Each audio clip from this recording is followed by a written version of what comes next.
So yun guys, no? For this video, this is going to be session 1. Okay?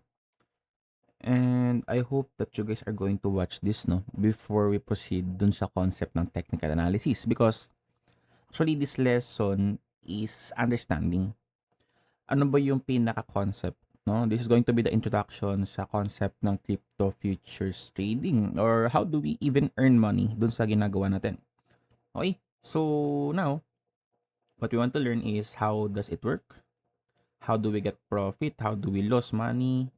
Then of course, I'm going to add some introductory concept. How to read candlestick, time frames, no? And how price generally moves in the market. So that by session 2 is meron tayong understanding and mas maging madali ang lahat. Don't worry, yung PowerPoint natin is going to be just for the session 1.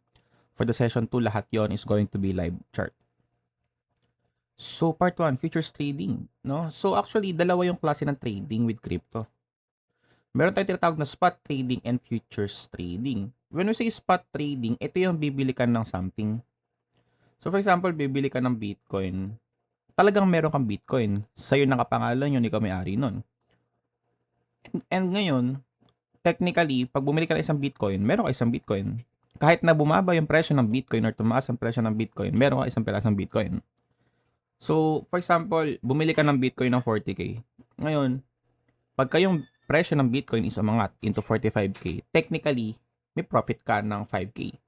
Now, it is up to you if you are going to sell it now or not. I-hold mo ba?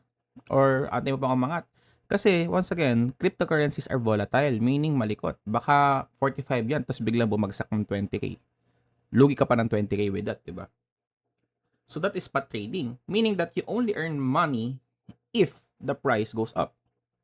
Kapag ka bumaba ang price, mag-aantay ka na umangat siya ulit or bebenta mo siya kahit nalugi ka na. Kumbaga, ayaw mo nang mas dumami mawawala sa'yo. Okay? So, but in this case kasi, hindi ka maliliquidate because you could always wait for the price to go back up. But once again nga, it does not always happen. Okay? Currently, ang pinaka-stable, no, is Bitcoin. Siya lang yung kayang tumaas saka bumaba. The rest, if you guys are going to plan na mag-spot trade ng mga meme coin, no, I do not suggest it. Doon kayo mababankrupt. Talagang, ano lang yan, for hype lang yan. Short term lang usually. Now, ayan na. Futures trading. Ito po yung magiging main lesson natin, kaya po need natin matuto na magbasa ng market. Bakit? Futures trading means that you are not buying the asset. Hindi tayo bumabuy ng asset or hindi tayo bumibili. Okay? Nagte-trade tayo ng kontrata. Depende dun sa presyo ng asset or coin. So, ibig sabihin, ang tinitrade lang natin dyan is the price movement. Technically, huhulaan natin if tataas or bababa. The best part about this is that meron tayong two ways. We could earn money if tataas yung market. We could earn money if bababa si market. Di ba? Now, we could also use what we call leverage. Sabihin, yung $5 mo na money, you could multiply it by 5, by 10, by 20. So, you are going to get more profit if tama yung guess mo, if tataas mo si price or bababa. But if mali yung guess mo, yung $5 mo, mas mabilis siyang mauubos. Okay? So, don't worry. I'm going to explain that. Okay? Risk is controlled by margin and liquidation, which is now I'm going to discuss. Ano ba yung margin sa liquidation na yan? But, simplest idea. When we say spot, it is owning the asset. When we say futures, it is trading the price of the asset. Diba? So, simple truth. Hindi tayo nakakapera because binibigyan tayo nung exchange like Binance, Mexi. Hindi. Nawawalan ng pera yung ibang tao. Kaya tayo nagkakapera. Okay? Nagpapasa-pasa lang yan. Technically, yung money is umiikot lang between traders. Kaya tayo nawawalan ng pera. Medyo mahirap siyang explain. But, imagine nyo na ako, nagbenta ako ng Bitcoin, mapupunta sa ibang pera yung, mapupunta sa ibang tao yung Bitcoin na yun. Ngayon, pag binenta nila yun, magkakapera sila. So, technically, it revolves around the concept of supply and demand. But, we do not need to go deeper than that. So, now, for the analogy is that how do we even trade an asset that hindi naman natin binibili? Kasi 'di ba nga, paano natin gagawin 'yun? So, let's say that you and another person is merong agreement about an asset. Let's say cookie. 'Yan yung cryptocurrency niya. Isang pirasong cookie, 'di ba? So, ngayon, we are going to talk about the long contract. And when we say long contract, it means that we are expecting for the price to go up. That is the long contract. Yun yung hula natin na mangyayari sa market. So, tayo bilang trader, we create a contract, to be specific, a buy contract or a long contract, no? Could be called kahit ano dyan sa dalawa. Now, ang margin mo is $1. So now, what happens? Ibibigay mo yung $1 na yun sa friend mo. It means that for this trade, willing akong i-risk or mawala ng $1. Ngayon, si friend ko, si third party, etong si friend, it could be Binance, Mexi, exchanges, yan, OKX, BingX, kahit ano. So, ang gagawin ni Mexi sa atin, no? So, yun yung gamit natin eh. Ang gagawin niya, bibili siya ng cookie from someone for $1.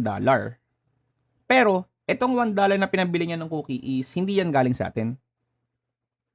Kanino galing yan? Sarili niyang pera. So, technically ngayon, yung friend ko, meron siya isang pirasong cookie worth $1. Okay?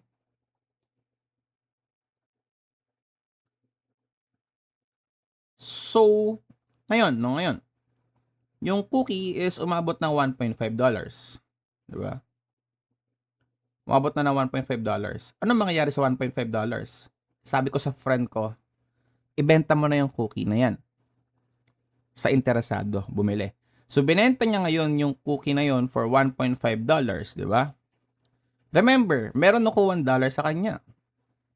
So, yung friend ko, binalik yung $1 ko na yon. Eh, di ba meron siyang profit na kinita na 0.5?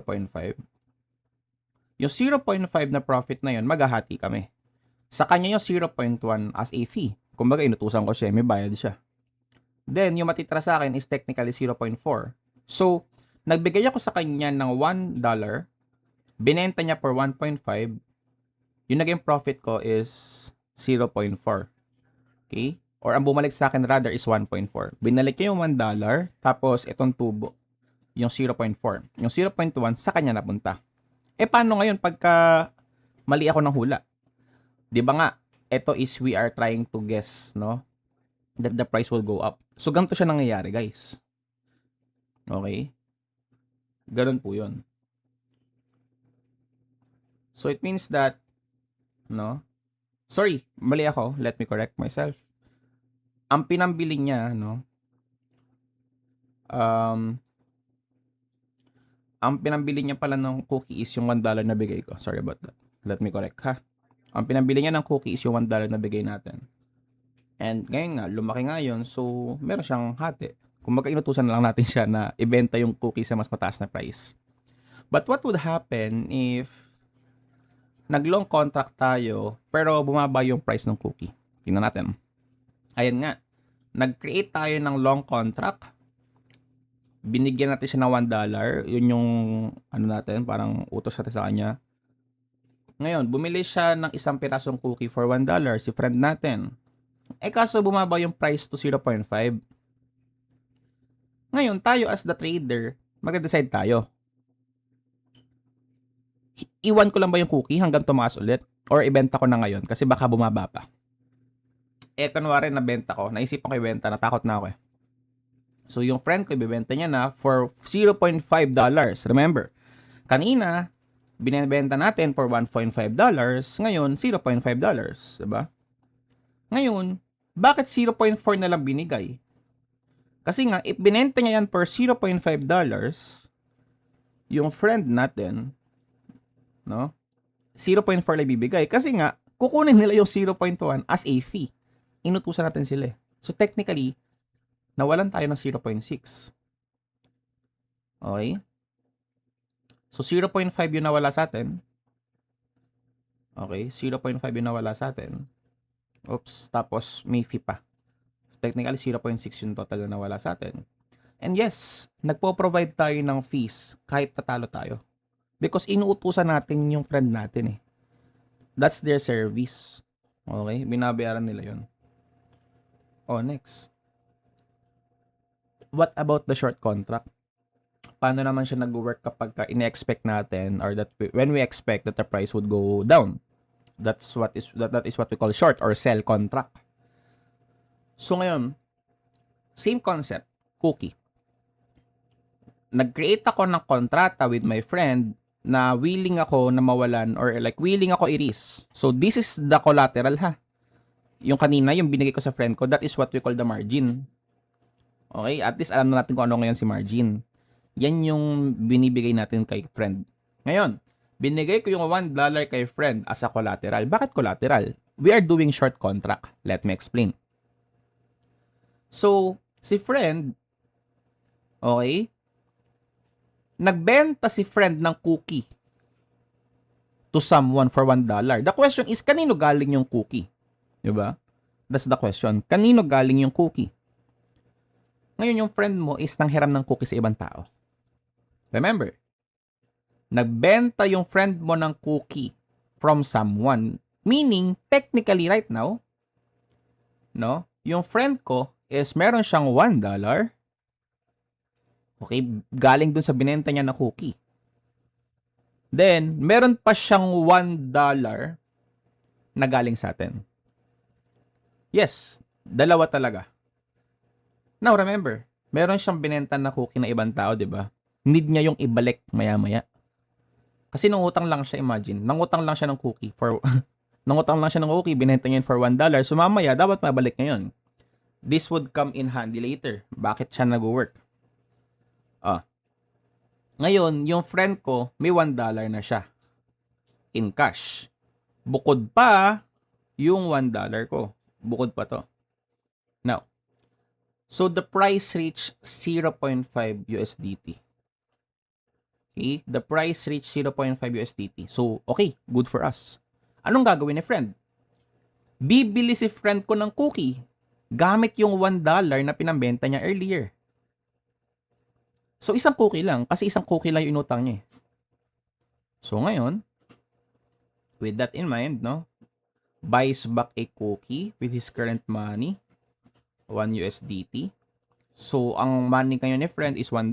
Bumili siya ng isang perasong cookie for 0.5. So, ngayon, yung total, mayroon si friend na cookie. Kasi nga, nakabili na siya.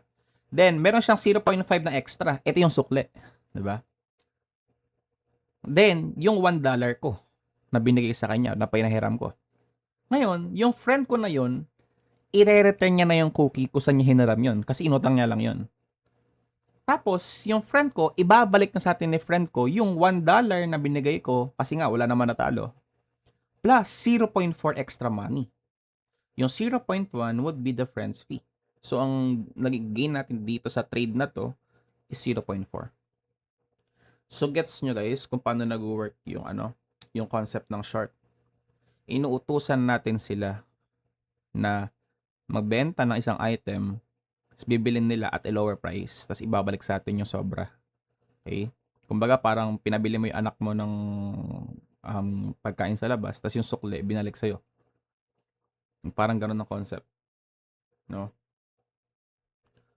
I mean, pinagbenta mo yung anak mo ng item, for example, turon. Pinagbenta mo siya ng 25 pesos isa.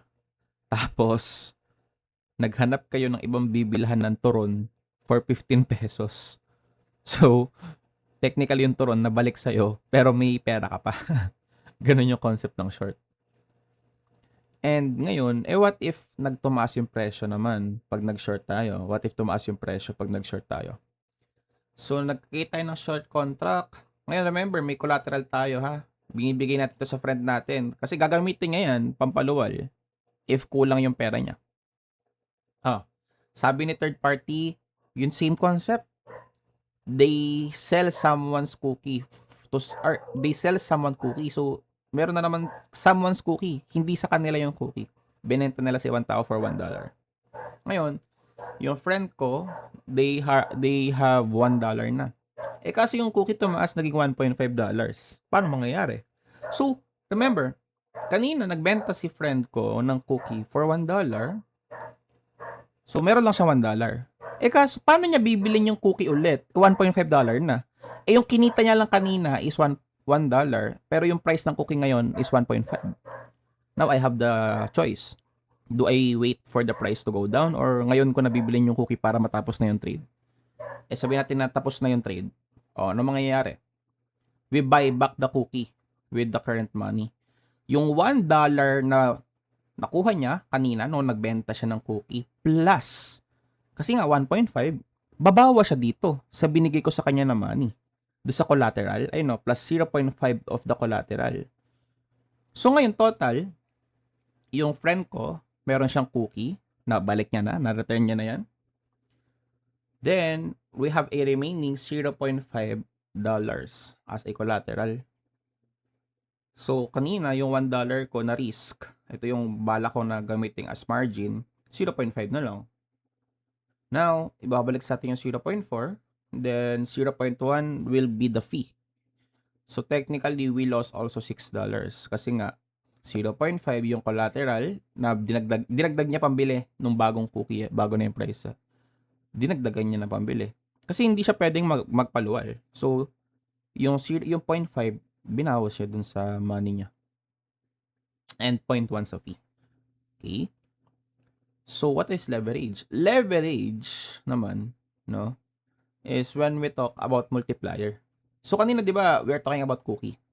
Sabihin natin na itong short contract na to is naka times 5. So, sabihin, 5 cookies yan. Yung ibebenta ni friend natin. So, pag 5 cookies, ibig sabihin, bas tumaas yung price, mas malaki din ang mawawala sa'yo. Okay?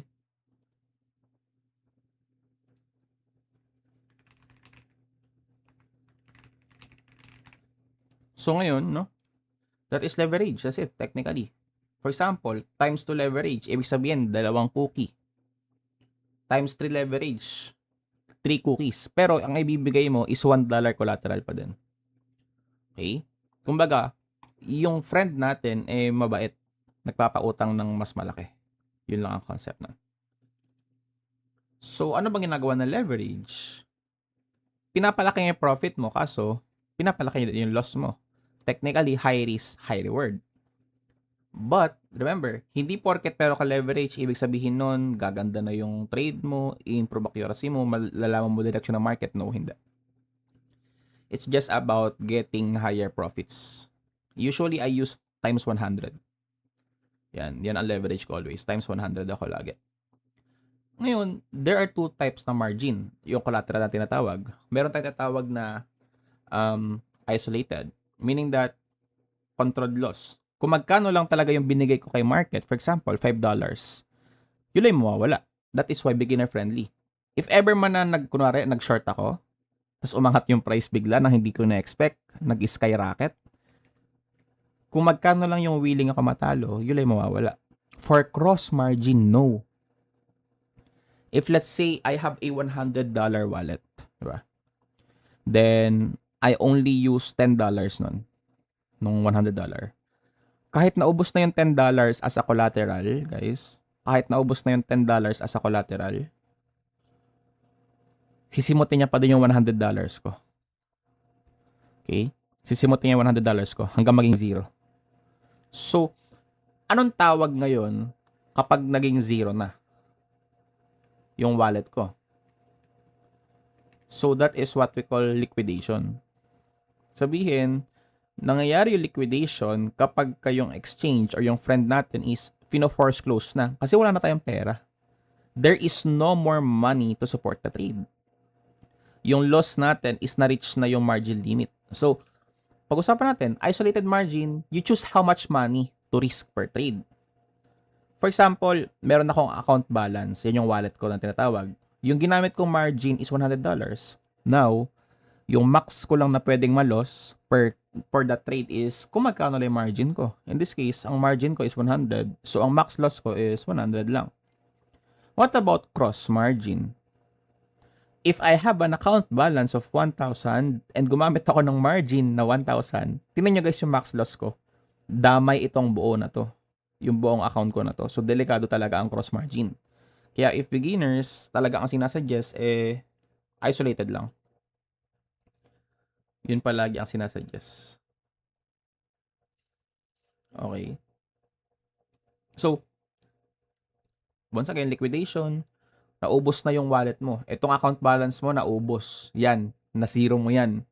Eto dito, hindi ka maliliquidate. Kasi may matitira pa sa account balance mo.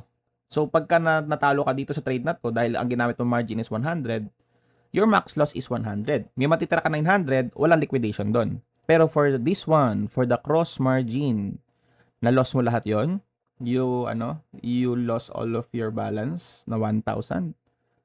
That is for liquidation. Nag-automatically close yan kasi hindi tayo pwede magkaroon ng utang sa exchange. And ganito yung tsura nun. Magsisend yan ng email na the margin rate of your future cross margin account. So, nag-cross margin ako, na-liquidate ako. Okay, sabihin na-liquidate na zero balance. Ayun nga. And liquidation exists to prevent negative balance, to protect trading system. Okay? And to make sure that losses are paid. Walang negative. Ngayon, mas mataas ang leverage mo, mas mabilis kang ma-liquidate. Kaya mabigat or mahirap na magka-high leverage ka lagi. Now, part 2 na. Diba? Ganun lang kabilis. So, for part 2, I'm going to cut this vid and create another video for part 2. Okay?